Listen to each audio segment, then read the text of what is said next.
just run into a little problem. Do you see this gap here between these two parts? That should not be there. These parts should be flush.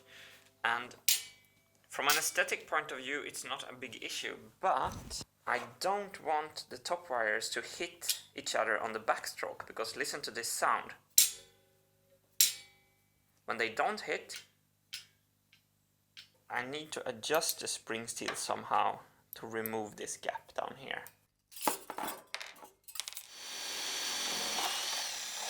So now with the larger holes, we have some possibility to adjust the position of the spring steel. The gap looks great now. The spring steel is sliding under the screws here. After a while it slides loose. So after a while this gap is returning. We need another solution.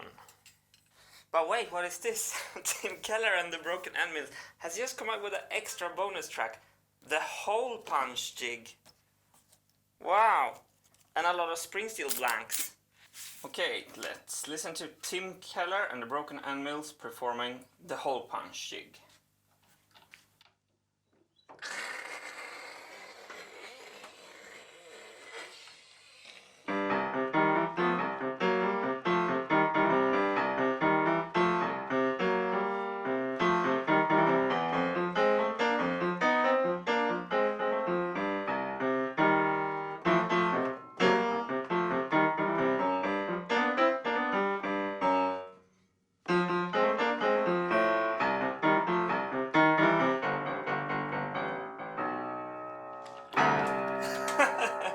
I mean, you can really hear like the sadness in the music coming from all that hard work with stainless steel.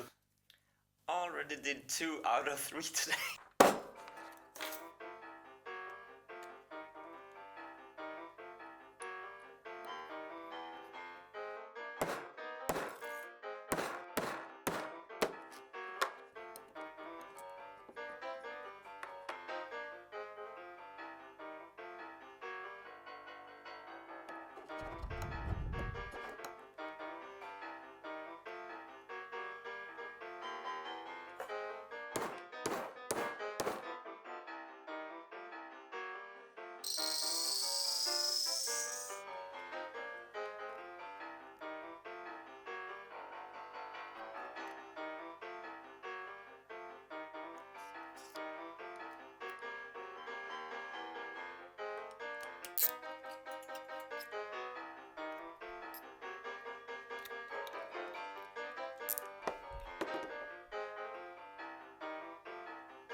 this is another hit machined by Tim Keller and the Broken End Mills, and it's a PMMA pipe cover.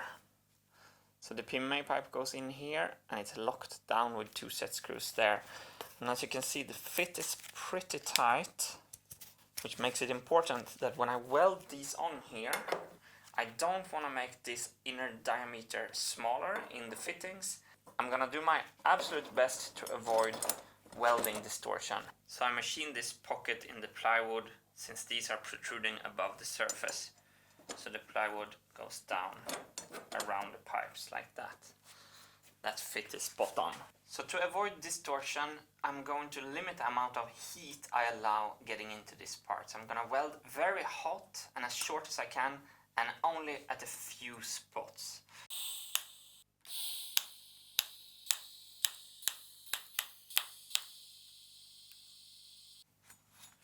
So here you can see that the heat has not spread at all outside the weld, which is great. Here you can see I messed up somehow. But overall this is much cleaner than I normally do. Let's check the banana wobble. Considering we're only welding on one side, that could have been much worse, and I can easily bend that out. Just a little bit like that. Let's check the ID, the inner diameter. That looks pretty good still. I do not have a 22mm drill, so I taped some sanding paper to a smaller drill. Let's see if this works.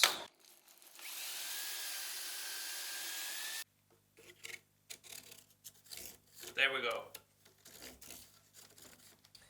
I've been spending quite a lot of time off camera to make the decision where this part is gonna go on the machine. And initially it was supposed to be supported on the sides here, but now I know where it goes, and now I know I can make a bracket that comes from the top like this. So I'm actually going to decrease the length of this part just to save some visual space. So I'm scribing a 10mm line here. I'm gonna do a savage cut.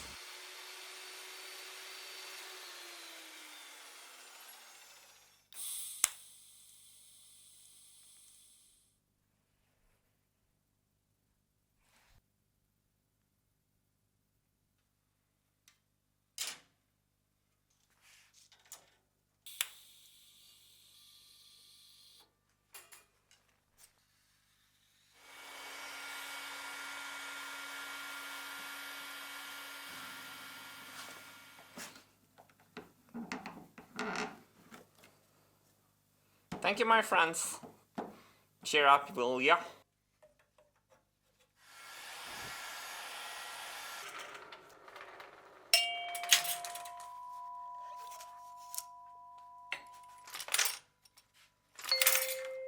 Haha! Yeah! Yes! So I'm gonna test a couple of notes and see how they're hitting.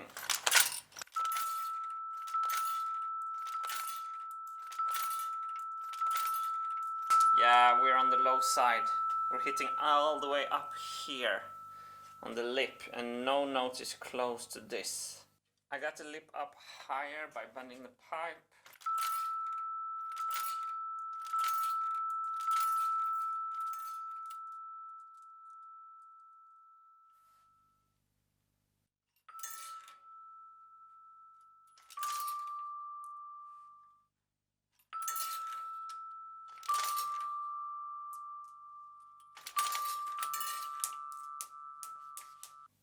So center to center of these vibraphone plates is 55mm, which means that the funnels only have 55mm of space, and we designed them to be smaller than 55.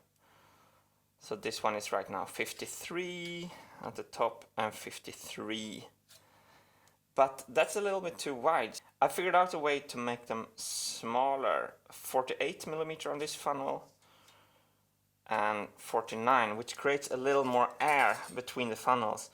This is a mistake I make in CAD all the time. 2mm feels like plenty of space in CAD. In real life, 2mm is that much space. So 53, 52, 54. So if we can get this down to 50, I'm pretty happy. And I figured out a savage way. I'm just taking my clamp. I'm just pushing the wire together. And then I'm just bending these tops out, flaring them out a little bit to make the top rail straight. Already that looks great. Check where we are. Oh, 46. 47. I went ambitious in front of the camera. So you can see that the right side lines up perfectly, but it doesn't line up here. But I like how the back looks. I'm gonna bend this rail out a little bit. 47, 48, 47, 47. And the design of the funnel looks intact.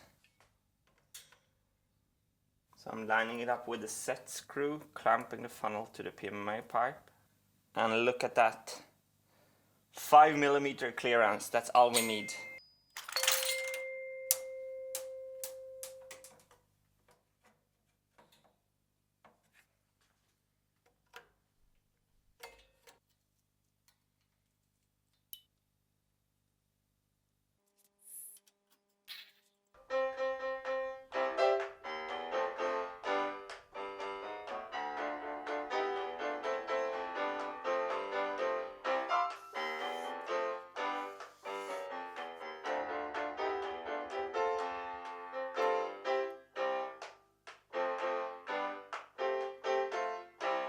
I have the feeling that I've wasted my time on this one. I had several designs that I wanted to do, and I chose this one. And I think I want to do another design. So the other design was 11 individual small tracks hanging in the air, more visually interesting, I think. But anyway, I'm gonna make this thing a little more pliable by just take a face cut on the back side. I'm just gonna remove as much material as I can so I can turn this corner into a spiraling angle. So now I can create this twist that I need to have a slope down here. I still don't like this solution. Let's put it on the machine. There. I hate how this looks. I wanted it to be like a little bit childish in the front of the machine, but this is not going to stay long, I can tell you. No resonators now.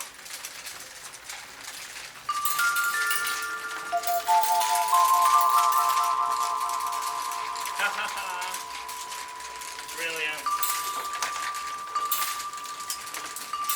I wanted to show the melody here with the marbles coming out, and on the back of the machine I'm doing the same with the drums. But I'm happy that this is not working, because then I know I have to make something more beautiful.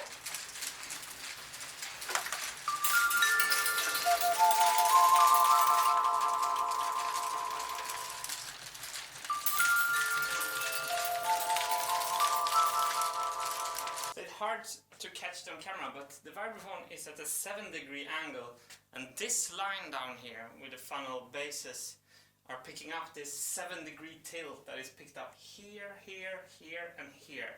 I love that design aspect. Let's see if the funnels are flaring out the way I want them to. You can see the melody played in the funnels.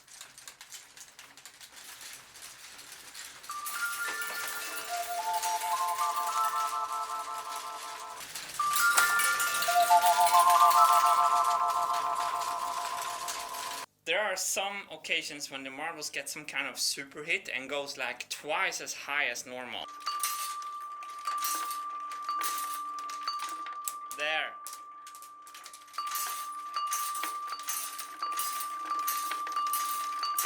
There.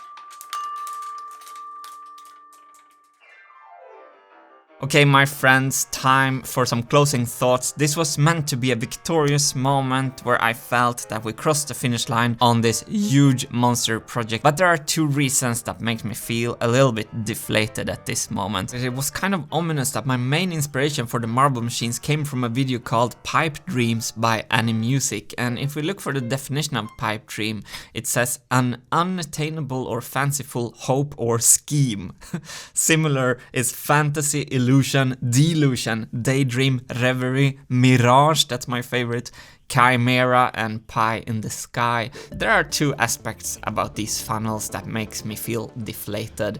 Number one is that they make a lot of sound. A lot of people in the team asked me about this and I said, it's not gonna be a problem because I love the design so much. But I think we can fix it, but I'm tired of fixing things in the aftermath. I learned enough about designing that you should fix things in the design. The second thing that makes me deflated is that there are some marbles that make some kind of super jump off the vibraphone and bounces like 10 centimeters higher. And if I would have only the sound issue with these funnels, I would have felt better. But the fact that some marbles are escaping the funnels altogether, it doesn't feel like 2 steps forward and 1 step back. It feels like the opposite. I want to thank you for the beautiful reactions on last week's video about focus. I have been working really efficiently this week, but I have been falling down into old patterns sometimes. I've been watching Sandy Munro tearing the Model Y apart. It is very, very educating and interesting to see him comment on the design and the manufacturing of a whole car. I can't even start to think about what Sandy Munro would have said about the design of the marble funnels. He would have not liked them from several fundamental engineering principles, I can tell you that.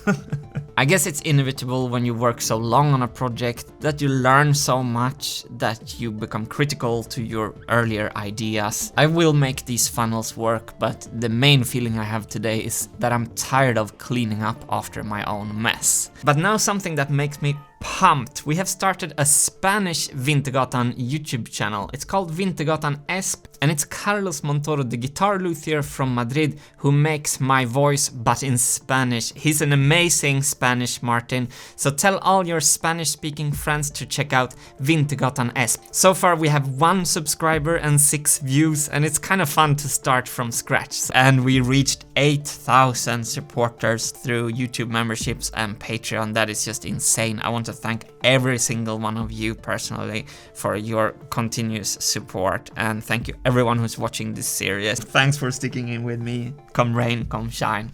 See you next week on Wintergatan Wednesdays.